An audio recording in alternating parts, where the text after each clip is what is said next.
kalau Mbak Ayu Puspita tidak melaksanakan kewajibannya, itu bisa kita proses. Mereka pada jauh-jauh belain datang, alhasil nggak ada makanan sama sekali, itu sangat nyes banget sih. Borom itu sunyi langsung hilang. Kami sudah siapkan beberapa performance karena sudah tidak mood dan sudah kecewa, malu, akhirnya ya sudah hanya salaman aja. Terakhirnya kamu pingsan? Stres banget, sudah nggak kuat dan belum ada makanan yang masuk gitu ya. Tiba-tiba blackout dan jatuh pingsan. Kemarin ikut godok nggak? Ikut.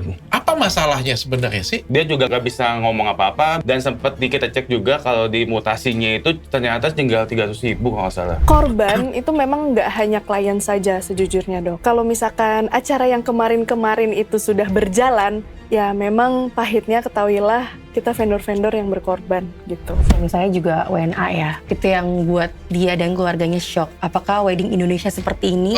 Harapannya bisa jadi hari paling bahagia karena itu wedding saya, kemudian juga hari ulang tahun saya. Rusak, serusak-rusaknya. Hancur dalam satu malam.